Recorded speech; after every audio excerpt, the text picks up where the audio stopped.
अब अगले टॉपिक पे बात करते हैं। अगला जो टॉपिक है वो है Portuguese lose favoured with to Mughals. जब पुर्तगाल भारत के साथ व्यापारिक संबंध बनाने के लिए 1498 में वास्को डी गामा के नेतृत्व में आया था, तो किसी को यह अंदाज़ा नहीं था कि पुर्तगाली इतना ज़्यादा बेनिफिट कमा लेंगे जिसका अनुमान किसी ने नहीं किया था। हुआ ये कि जब वो बेनिफिट कमा रहे थे तो उसका इम्पैक्ट उनके होम टाउन में भी, होम कंट्रीज में भी दिख रहा था, जिसने उनके आसपास के देशों को भी प्रेरित किया भारत के साथ प्रत्यक्ष व्यापारिक संबंध बनाने के लिए,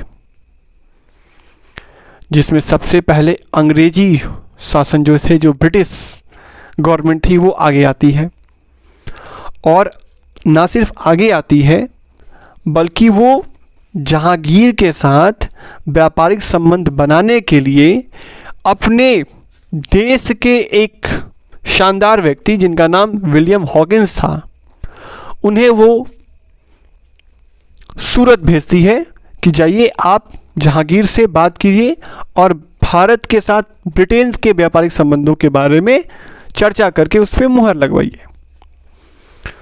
उसने James first Prince of England का फरमान जहांगीर के पास लाता है और वो जहांगीर के लिए ढेर सारा गिफ्ट लेकर के आता है, जिसे देखकर बादशाह बहुत खुश होते हैं।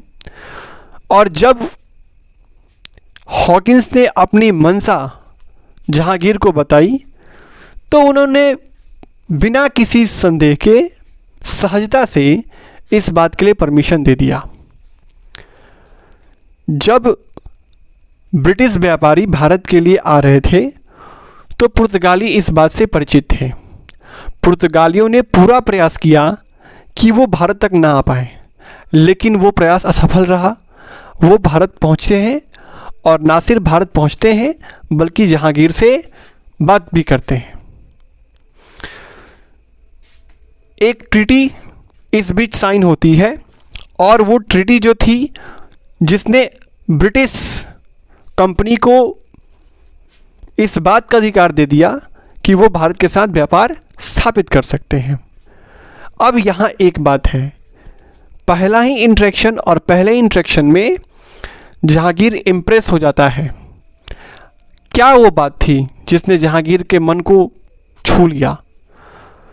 ऐसा कहते हैं कि विलियम हॉकिंस जो थे उन्हें टर्की भाषा का बहुत अच्छा ज्ञान था और हमें यह बात पता है जो टर्की है वो उस समय खलीफा का निवास स्थान हुआ करता था।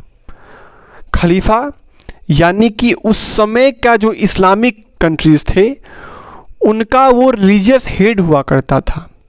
अधिकांश इस्लामिक पक्षों पे, इस्लामिक धार्मिक मसलों पे उनकी जो निर्णय होती थी वो अंतिम होती थी, जिसे सारे इस्लामिक कंट्रीज़ मानते थे। जब हॉकिंस जहांगीर से बिना किसी इंटरप्रेटर के डायरेक्टली बात करता है टर्की लैंग्वेज में, तो जहांगीर इससे बहुत इम्प्रेस होते हैं और उन्हें अपने कोर्ट का मनसबदार भी घोषित करते हैं।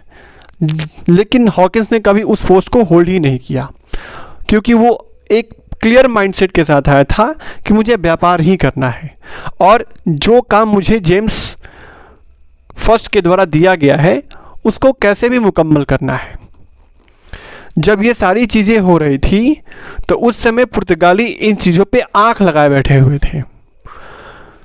जब पुर्तगालियों को यह बात पता चलती है कि बादशाह ने अंग्रेजी कंपनी को यह राइट दिया है कि अब आप भारत के साथ व्यापार कर सकते हैं, इसने पुर्तगालियों को निराश किया।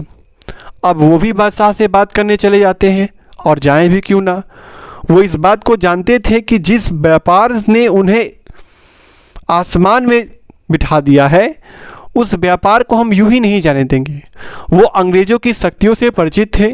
वो जानते थे कि यदि अंग्रेज एक बार यहाँ पांव फैलाने में सक्सेसफुल हो गए तो फिर हमारा जो व्यापार है वो बहुत सीमित हो जाएगा और हम उतना फ़ायदा नहीं कमा पाएंगे जितना हम कमाने का सोच रहे हैं। फाइनली होता यह है कि एक संधि पुर्तगालियों ने भी की, जिसमें वो मुग़ल एम्पायर से इस बात के लिए मना लेते हैं कि हमें भी कुछ विशेषाधिकार दिए जाए और ब्रिटिश कंपनी को रोक दिया जाए। जिसने जो हॉकिंस थे, जो वहाँ रह रहे थे कुछ समय के लिए, उन्हें उसने कंफ्यूज कर दिया। हॉकिंस समझ नहीं पा रहे थे कि एक तरफ जहांगीर ने उन्हें इस बात की इजाज़त दे दी है कि वो व्यापार के लिए तैयार हो जाएं, दूसरी तरफ उन्होंने पुर्तगीज के सामने बोल दिया कि हाँ मैं अंग्रेज़ों को तुम्हारे जो व्यापारिक एकाधिकार है उसमें हस्तक्षेप नहीं करने दूंगा, जिसने उसे कंफ्यूज किया। कंफ्यूज माइंडसेट के साथ हॉकिंस रिटर्न होते हैं, तो वहाँ के जो आला कमान होते हैं ब्रिटेन के, वो इस बात को समझ जाते हैं कि ज़रूर पुर्तगालियों ने इसमें कोई गेम खेला है। तो होता ये है कि जब पुर्तगाली के इस इंटेंट को वो समझते हैं, तो सबसे पहले वहाँ वो भारत आकर के पुर्तगालियों के साथ एक वॉर लड़ते हैं। बहुत वाइड इम्पैक्टेड वार नहीं था, बस शक्ति प्रदर्शन के संदर्भ से उस वार को लड़ा गया था, जिस वॉर में पुर्तगालियों की हार होती है। और उस हार में जहांगीर को यह पता चलता है कि ब्रिटेन की जो नौसेना है वो कितनी शानदार है। पुर्तगालियों के पास भी नौसेना थी, लेकिन वो नौसेना ब्रिटेन के नौसेना के सामने कुछ भी नहीं थी, जिसने जहांगीर को और भी इम्प्रेस किया। पुर्तगाली अपने व्यापार के अंतिम चरण में बहुत सारे ट्रेडिंग एक्टिविटीज़ के अलावा अन्य भी बहुत सारे एस्पेक्ट पर भी ध्यान दे रहे थे, जिसमें वो पॉलिटिकल एस्पेक्ट के बारे में मैंने बात किया था आपसे। इसके अलावा मैंने आपको बताया था कि कई जगहों पे वो इंटरनल पॉलिटिक्स में भी शामिल हो गए थे, जिसने उनके माइंडसेट को काफ़ी ज़्यादा डिसेंट्रलाइज कर दिया था। इसके अलावा ये भी कहा जाता है कि पुर्तगाली जो थे वो पायरेसी यानी कि समुद्री डकैती को वो लोग प्रमोट कर रहे थे, और वो पुर्तगालियों के द्वारा ही प्रमोट कर रहे थे। पुर्तगाली लंबे समय तक जहांगीर से यह बात कहते हैं कि भैया कुछ भी हो जाए, अंग्रेज़ों को यहाँ मत रहने दो, उन्हें कुछ भी ऐसा विशेषाधिकार मत दो जिससे हमारा व्यापार जो है वो लिमिटेड हो जाए। लेकिन जहांगीर, क्योंकि वो बादशाह था, उसे अपने हिसाब से काम करना था, तो उसने जैसे तैसे अंग्रेज़ों को व्यापार के लिए इजाज़त दे देती है, जिसने पुर्तगालियों को बहुत गुस्सा दिलाया। अब वो समझने गए थे कि जहांगीर से उनका कंट्रोल खोता हुआ दिख रहा था, तो उन्होंने सबसे पहले जहांगीर को धमकाया। कई मुग़ल जहाज़ों को उन्होंने लूटा, कई मुग़ल सैनिकों को उन्होंने मार दिया, जिसने जहांगीर को बहुत ज़्यादा निराश कर दिया।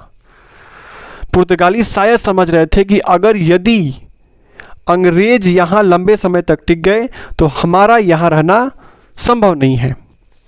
और ऐसा हुआ भी। जब पुर्तगालियों ने जहांगीर पे पर्सनल अटैक्स किए, उनके आर्मी पे पर्सनली अटैक किया, तो उसने जहांगीर को बहुत ही ज़्यादा गुस्सा दिलाया। उस गुस्से की वजह से जो भी संरक्षण जहांगीर के द्वारा पुर्तगालियों को दिया जा रहा था वो छीन लिया गया। बाद में यह कहा जाता है कि जहांगीर के समय से पुर्तगालियों का डिक्लाइन शुरू होता है, जो शाहजहां के नेतृत्व में आने के बाद कंप्लीटली ख़त्म हो जाता है। कई बार ऐसा कहा जाता है कि जहांगीर जो थे उन्होंने पुर्तगालियों से कई चीज़ों को लेकर के कंपनसेशन मांगा था, जिसे पुर्तगालियों ने देने से साफ इनकार कर दिया था। इन सारे एक्टिविटीज़ की वजह से पुर्तगाली और मुग़ल बादशाह के बीच जो संबंध थे वो ख़राब हो जाते हैं और पुर्तगाली धीरे धीरे पतन की तरफ बढ़ने लगते हैं। ये इस बात को दिखाता है कि अगर सही रणनीति और धैर्य के साथ किसी चीज़ को अगर ना किया जाए तो उसकी सस्टेनेबिलिटी पे कहीं ना कहीं एक क्वेश्चन जरूर उठता है। अब अगला टॉपिक है कैप्चर ऑफ हुगली। हुआ ये था कि पुर्तगाली जो थे वो अपने ट्रेड एक्टिविटीज़ को अब ईस्टर्न कोस्ट पे भी बढ़ा चुके थे। ये हम लोगों ने पहले ही पढ़ लिया था।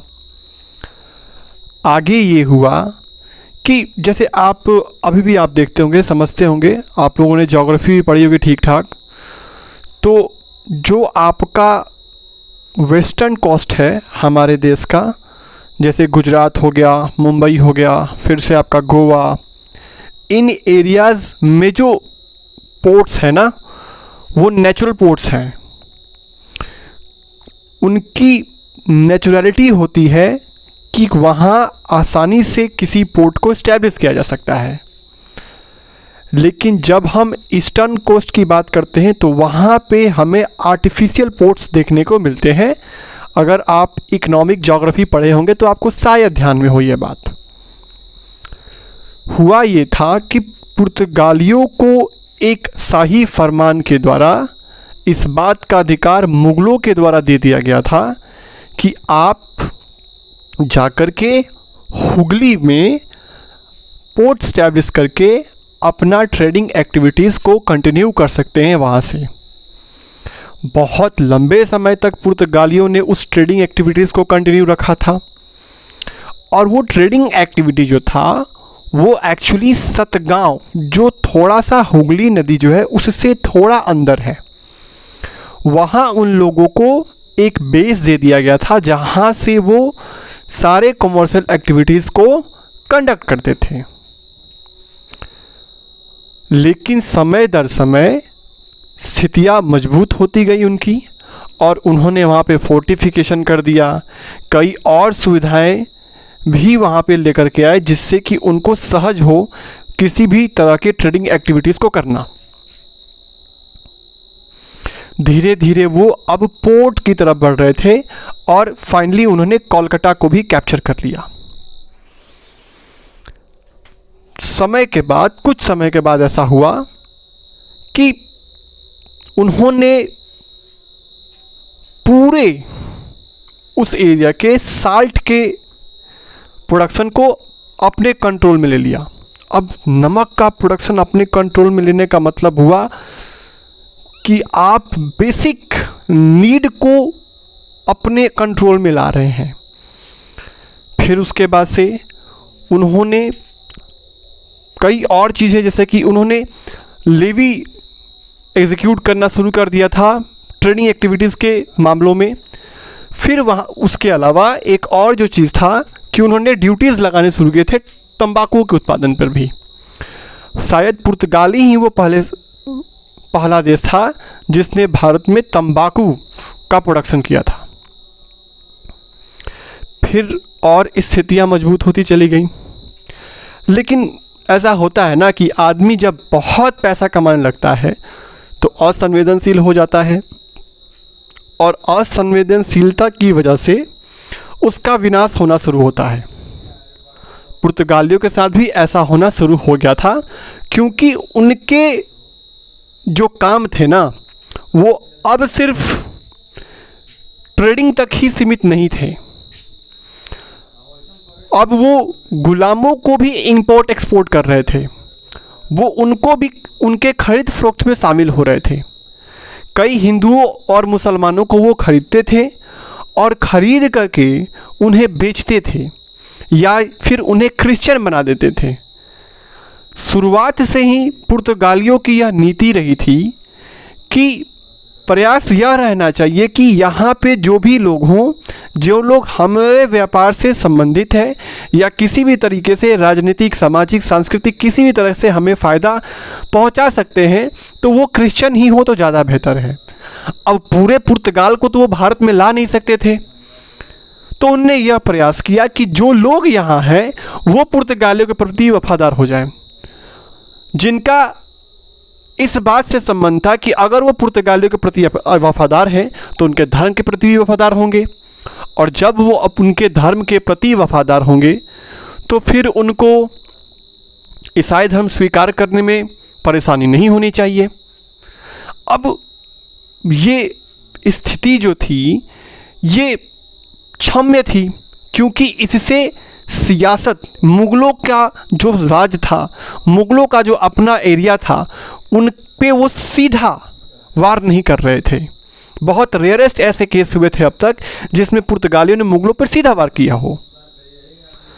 फिर क्या होता है कि जब पुर्तगालियों के द्वारा ऐसा होता है ना कि गलती से हम गलत व्यक्ति पे कुछ अटैक कर देते हैं, तो उन्होंने क्या किया कि मुमताज़ महल, यानी कि जो ताजमहल है उसी को मुमताज़ महल भी कहा जाता था, तो मुमताज़ महल के 2 लड़कियों को उन्होंने किडनैप करके और उसको स्लेव बना दिया, उसको गुलाम बना दिया, जिसके वजह से अब ये जो घटना थी वो सीधे आपने हुकूमत से बैर मोल लिया।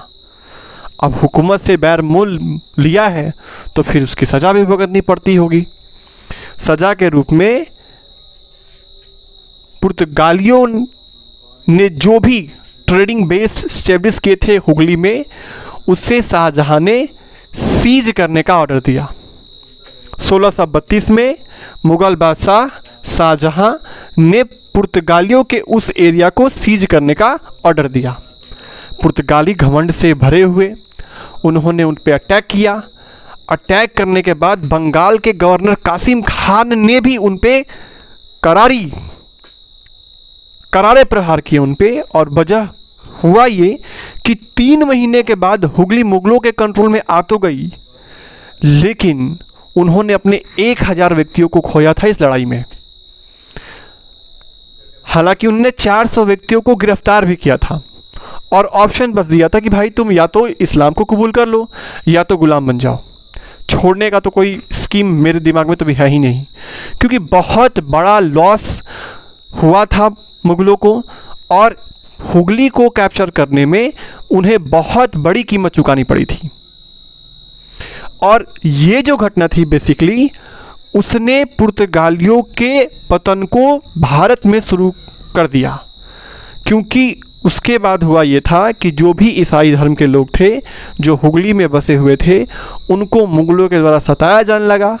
उनको ऐसा समझा जाता था कि वो पुर्तगालियों के एजेंट है, पुर्तगालियों के खैर ख्वाह हैं, वो पुर्तगालियों की मदद किसी न किसी तरीके से कर रहे हैं, जो मुग़लों को अब बर्दाश्त नहीं था। फाइनली हुआ ये कि पुर्तगालियों को से तो हुगली को छीन लिया गया, पुर्तगाली वहाँ से भाग तो गए, लेकिन अभी वो पूरे वेस्टर्न कोस्ट पे थे। शायद वो पहला जो प्रहार था पुर्तगालियों पे, उसने उनके जड़ों को हिला दिया और फिर धीरे धीरे, क्योंकि और अन्य देश भी अब भारत के साथ व्यापार करने की लालसा से आ रहे थे और उनका व्यवहार पुर्तगालियों के तुलना में बेहतर था, इसके वजह से मुग़ल बादशाहों ने, मुग़ल हुकूमतों ने उनके तरफ रुख किया और रुख करने की वजह से पुर्तगालियों का पकड़ भारत के व्यापारिक क्षेत्र से धीरे धीरे कमज़ोर होने लगा। अब अगला जो टॉपिक है वो ये है कि पुर्तगालियों का पतन भारत में कैसे होता है। आई मीन टू से decline of Portuguese of your book spectrum, page number 32। 18वीं शताब्दी की शुरुआत में पुर्तगालियों ने अपना जो व्यापारिक प्रभाव था वो भारत से धीरे धीरे खोना शुरू कर दिया था। अब कई इसके पीछे रीजन्स थे, लेकिन कुछ रीजन्स जो स्पेक्ट्रम के बुक्स में दिए हुए हैं उस बुक के आधार पर मैं आप लोगों को एक्सप्लेन कर रहा हूँ। सबसे पहला जो चीज़ था कि हुगली जो पुर्तगालियों का ईस्टर्न कोस्ट में सबसे क्रूशल ट्रेडिंग सेंटर माना जाता था, उसका अनुचित प्रयोग करना पुर्तगालियों के द्वारा, उसका प्रयोग पुर्तगालियों के द्वारा पायरेसी के रूप में होना शुरू होता है और उसके वजह से वो पुर्तगालियों का जो ट्रेडिंग सेंटर था वो अपनी अहमियत को धीरे धीरे खो देता है। अंततः शाहजहां के द्वारा उस पोर्ट को कैप्चर कर लिया जाता है। कासिम खान की अगुवाई में एक सेना को भेजा जाता है जिसने बहुत मशक्क़त के बाद उसको अपने कैप्चर में कर लिया। फिर होता ये है कि एक समय के बाद कई अन्य राज्यों का उद्भव होता है, जैसे पर्सिया जो कि रेड सी के एरियाज़ में है। इसके अलावा जो मराठा थे उनका अराइवल होता है।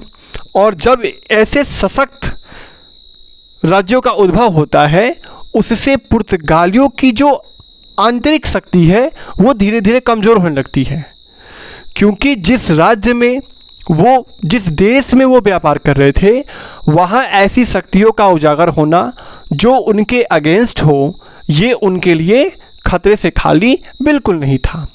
और क्योंकि पर्सिया जो था वो एक इस्लामिक कंट्री है, और हम सबको पता है कि पुर्तगाल ने भारत में व्यापार की जो वृद्धि देखी गई पुर्तगालियों के द्वारा भारत में, वो इस्लामिक स्टेट को भगाने की वजह से हुआ था। चाहे वो अरब हों, चाहे वो आपका अडन और मुझ ओमान का जो एरिया है, वो सारे जो देश थे वो उस समय भारत के साथ व्यापार में संलिप्त थे। लेकिन जब पुर्तगाली आते हैं, वो भारत के राजाओं के साथ, भारत के शासकों के साथ ऐसी संधियाँ करते हैं, और उनके पास जो हथियार हैं, उनके पास जो नेवल पावर है, वो किसी भी उस समय की सेना से मैच नहीं होता है, जिसके वजह से वो सारे हार जाते हैं। हारने के बाद भी वो चुप नहीं बैठते हैं, और वो लोग इस हार का विश्लेषण करते हैं, हार का मनन करते हैं, और उस हार से सीख करके और खुद को फिर से तैयार करते हैं, क्योंकि भारत उनके लिए अब भी बहुत अहमियत रखता था, बहुत ज़्यादा अहमियत रखता था। आगे क्या होता है, जब पुर्तगाली एज ए ट्रेडर बहुत ज़्यादा प्रॉफिट कमाते हैं, तो उसके वजह से वो यह चाहते हैं कि अब हमें थोड़ा सा पॉलिटिकल सेक्टर्स को भी हिट करना चाहिए। राजनीतिक हस्तक्षेप करते हैं, दो सेनाओं के बीच जो लड़ाइयाँ हो रही हैं, जो टेंशन का जो एरिया है, उस एरिया में वो इंटरफेयर करते हैं। दोनों सेनाओं में अपने फ़ायदे के हिसाब से किसी एक दल को ज्वाइन करके दूसरे को ख़त्म करते हैं, और फिर उनसे एक कंसेशन प्राप्त करके अपने व्यापार को और ग्रोथ कराते रहे हैं। ये सारी चीज़ें जो पुर्तगालियों ने की थी, इसने उन्हें अन्य देशों की, अन्य राज्यों के एस्पेक्ट में उन्हें कमज़ोर करना शुरू कर दिया था। अगला जो पॉइंट ये है कि पुर्तगाली जो थे वो ना सिर्फ राजनीतिक क्षेत्र में ही बल्कि धार्मिक क्षेत्र में भी बहुत ज़्यादा हस्तक्षेप कर दिया था। और हम सबको यह बात पता है कि अकबर के शासनकाल में वो लोग आए थे और अकबर को बखूबी इम्प्रेस किया था, और एक समय तो वो इस प्रयास में थे कि मुग़ल बादशाह को ही ईसाई धर्म में कन्वर्ट कर दिया जाए। बाद में एक जहांगीर के साथ भी उन्होंने इस तरीके के व्यवहार को जारी रखा, लेकिन अंततः ऐसा नहीं हो पाता है कि कोई भी बादशाह इस बात के लिए राजी हो जाए कि हाँ, मैं इस्लाम को छोड़ करके ईसाई धर्म को कबूल करने के लिए तैयार हूँ। फिर कई और फैक्टर्स भी थे, जैसे ब्राज़ील का खोज होना। ब्राज़ील के खोज होने की वजह से पुर्तगालियों की जो ट्रेडिंग एक्टिविटी थी वो थोड़ा सा ब्राज़ील की तरफ सेंट्रलाइज हो गई, जिससे भारत पे उनकी पकड़ कमज़ोर होने लगती है। उसके बाद से हमने पीछे भी पढ़ा है इस बात को कि जब पुर्तगालियों को प्रॉफिट होना शुरू हो गया था, इसके वजह से कई अन्य यूरोपियन देशों ने भी इस बात के लिए संघर्ष करना शुरू कर दिया था, इस बात के लिए सपने देखना शुरू कर दिया था कि वो भी भारत के साथ व्यापारिक संबंध बनाएंगे, जिसमें सबसे आगे थे अंग्रेज और डच, फ्रांस भी था। और हुआ ये कि जो शिप नेविगेशन सिस्टम जो था, जिसके जो लंबे समय तक पुर्तगालियों के कंट्रोल में था, अब वो धीरे धीरे कॉमन होता जा रहा था।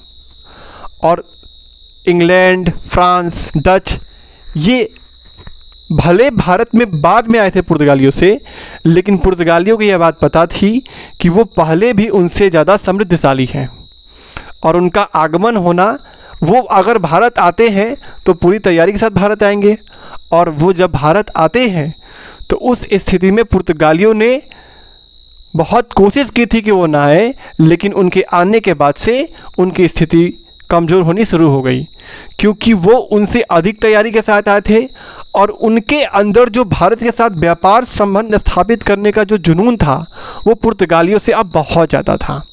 पुर्तगाली धीरे धीरे भारत में अपनी पकड़ को कमज़ोर करते जा रहे थे।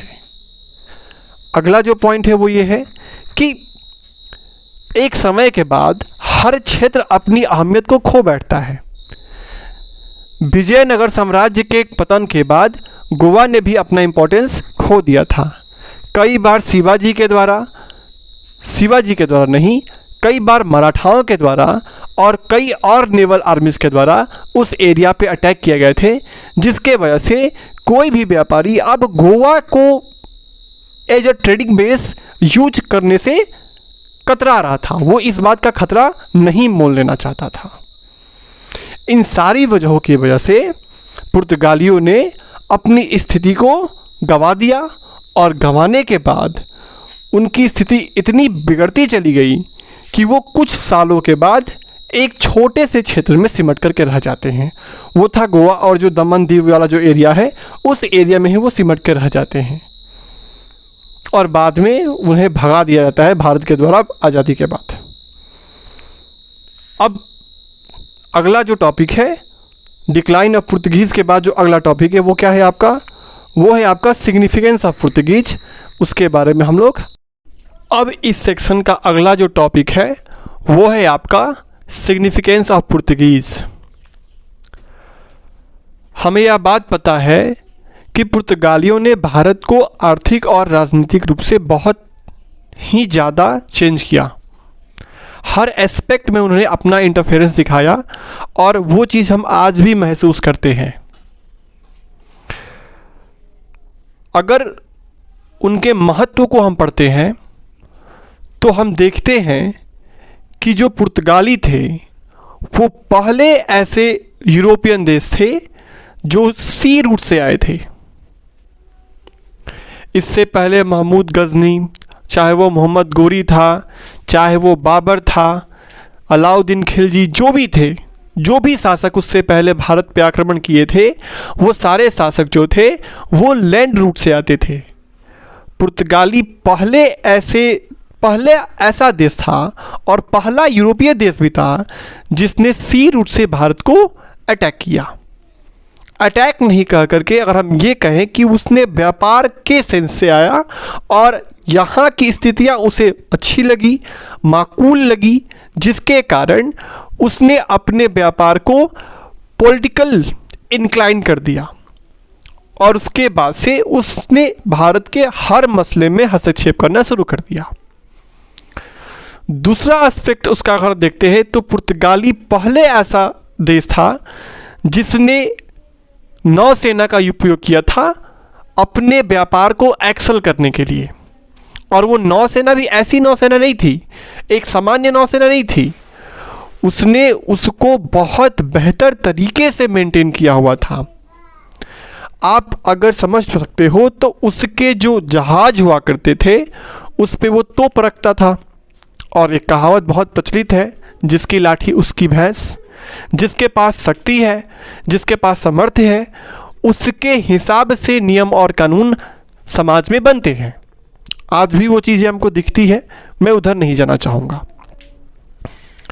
फिर उसके बाद से तो जो वो लोग अपने जहाज़ों पे, समुद्री जहाज़ों पे जो आर्म्स, जो हथियार, जो एमुनेशन वो लोग रखते थे, जिसे देखकर कई अच्छी सेना भयभीत हो जाती थी, उसके दम पर उन्होंने भारत के व्यापार पर अपना आधिपत्य स्थापित किया था, जिसको और ज़्यादा अपडेशन उन्होंने समय दर समय दिया।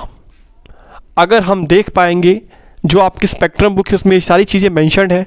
सबसे पहला चीज़ जो इसमें दिया हुआ है आपका मैचलॉक मैन। उसके बाद ये आपका दूसरा जो कॉन्सेप्ट दिया है सिस्टम ऑफ ड्रिलिंग ग्रुप्स, यानी कि अपनी सेना को इस तरीके से तैयार करना कि वॉर और पीस के समय में उन्हें कैसे हैंडल करना है उन्हें वो पहले ही बता दिया करते थे, जिससे चीज़ें बहुत आसान हो जाती थी। इसके अलावा उनके पास कई ऐसे इन्फेंट्रीज थे जिसके दम पर वो कई लड़ाइयाँ वन साइडेड जीत लेते थे। इन सारी चीज़ों को मुगलों ने और उस समय के एक और जो एम्पायर था, मराठा जो एम्पायर था, उन्होंने इसको कॉपी किया, क्योंकि वो जानते थे कि हमारी जिससे लड़ाइयाँ होने वाली हैं वो हमसे ज़्यादा सशक्त दिखता है, और वो बार बार इस चीज़ का प्रयास करते थे कि हम उसके स्तर को मैच कर पाएँ, क्योंकि वो जानते थे कि पुर्तगालियों को हराना इतना आसान नहीं है। और अंततः ऐसा देखा जाता है कि जब तक अंग्रेज़ों का आगमन नहीं होता है तब तक पुर्तगालियों को कोई भी सेना हरा नहीं पाती है। अंत में एक जगह ऐसा देखने को मिलता है जहां शाहजहां ने उन्हें कैप्चर किया था, हुगली को, उससे उन्होंने उसको हटाया। उसके अलावा और कहीं भी ऐसा नहीं देखने को मिलता। फिर हम सबको यह बात पता है, मैंने पहले भी बताया है इस बात को, कि उनकी जो सी टेक्निक थी वो बहुत ही ज़्यादा इम्प्रूव होती चलेगी समय के साथ। पहले भी हमारे देश के साथ व्यापार हुआ करते थे और वो नेवल मतलब समुद्री रास्ते से ही होते थे। हम सबको यह बात कि आपका जो लोथल है, गुजरात का जो सेक्शन है, वहाँ पे आपको गुजराती पोर्ट्स दिखता है। वो एक्चुअली क्या था, वहाँ एक्चुअली एक सी पोर्ट्स है वो एक्चुअली, जिसके वजह से हम इस बात का अनुमान लगाते थे कि वो एक ऐसा क्षेत्र था जहाँ से हम व्यापार किया करते थे दूसरे देशों के साथ। ये सिंधु घाटी सभ्यता की बात है। फिर क्या होता है, जो उनकी, लेकिन वहाँ एक सीमाएं हुआ करती थी, और वो ये थी कि मानसून के हिसाब से जहाज़ें चला करती थी। जब मानसून का आगमन होता था तो मानसून के साथ जहाज़ें आती थी, और जब मानसून का रिट्रीवल होता था तो उस रिट्रीवल के साथ जहाज़ें चली भी जाती थी। ऐसा कोई तकनीक नहीं था कि हम मानसून से अपनी निर्भरता को ख़त्म कर सकें, लेकिन पुर्तगालियों ने अपने इम्प्रूव्ड सी टेक्निक्स की वजह से इस निर्भरता को ख़त्म कर दिया। अगला जो टॉपिक है, अगला जो पॉइंट है वो ये है कि उनके पास, वो इस बात को समझ पा रहे थे कि क्योंकि हमें यहाँ लंबे समय तक रहना है, लंबे समय तक व्यापारिक और राजनीतिक संबंध बनाए रखने हैं, तो इसके लिए ये बहुत ज़रूरी है कि हमारी सेना यहाँ रहे, हमारे शस्त्र यहाँ रहे, जिसके वजह से, जिसके दम पर हम लोग अगर इसकी ज़रूरत पड़ती है तो तुरंत इसे अप्लाई कर सकें, तुरंत इसका प्रयोग कर सकें, ताकि हालात हमारे नियंत्रण में रहें।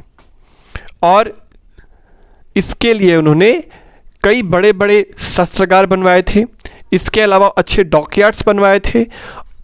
साथ ही उन्होंने अपने शिप पायलट्स को भी एक बेहतर तनख्वाह के साथ और एक बेहतर वर्किंग कंडीशन में रखा था, ताकि वो यहाँ रहने के बाद भी अपने से कटे ना और अफेक्टेड ना हो किसी भी अन्य चीज़ों से। और ये सारी चीज़ों की वजह से वो भारत के लिए बहुत ही महत्वपूर्ण हिस्सा बनते चले गए। अगर हम इन सारे टॉपिक्स के अलावा एक और बात देखते हैं, जो ये है कि इस चीज़ को, जो रॉयल आर्सेनल उन्होंने बनवाया था, जो शस्त्रागार की स्थापना उन्होंने की थी, इसका उपयोग, इसका प्रयोग मुगलों के द्वारा भी हुआ था, इसका प्रयोग मराठाओं ने भी किया था, लेकिन वो लोग उतने बेहतर तरीके से इसका प्रयोग नहीं कर पाए जितना बेहतर तरीके से अन्य यूरोपीय देशों ने इसका प्रयोग किया था। तो ये जो सेक्शन है आपका, ये जो सेगमेंट्स है आपका, ये अभी इतना ही है। हम यह भी जानते हैं कि पुर्तगालियों ने भारत में आकर कई चर्चों की स्थापना की थी। यहाँ वो आकर के सोने और चांदी के जो मेटल्स हैं उसके ज्वेलरी को भी उन्होंने बहुत अच्छे से उसको डिज़ाइन करना सिखाया था भारतीयों को, जिसका ग्लिम्पस हम पुर्तगाली अफेक्टेड एरियाज़ में देख पाते हैं। और इन सभी वजहों से हम पुर्तगालियों के सिग्निफिकेंस को नज़रअंदाज नहीं कर सकते। हाँ, ये मैं कहता हूँ कि उनमें सीमाएं, उनकी जो नीतियाँ थी उसने भारतीयों को बहुत हद तक प्रभावित किया, ख़ास तौर से जो धार्मिक नीतियाँ थीं। लेकिन अगर हम उनके पादरियों की बात सुनते हैं तो उनके पादरियों के द्वारा जो बात की गई थी वो आज भी हमारे देश के कई चर्चों में और उनके द्वारा किए गए डिज़ाइनों में वो बात दिखती है। कई जगहों पे उनके द्वारा लिखे गए कोटेशंस को मेंशन किया गया है, जो भारत की कला और संस्कृति में एक अभूतपूर्व योगदान हम कह सकते हैं। इसके और एक एस्पेक्ट को देखते हैं। पुर्तगालियों ने पहली बार भारत में यूरोपियन म्यूज़िक को इंट्रोड्यूस किया था और उसके बाद यूरोपियन म्यूज़िक्स हमारी कला और संस्कृति का समय दर समय एक अभिन्न हिस्सा बनते चला गया। तो आज ये यूरोपियन वाला सेक्शन जो था, ये जो पुर्तगाली के वो का जो सेक्शन था वो ख़त्म हो गया। इसके बाद हम लोग डच को पढ़ेंगे और डच को पढ़ने के बाद आगे के जो सेक्शन है उसको भी कवर करने की कोशिश करेंगे। तब तक के लिए बाय बाय।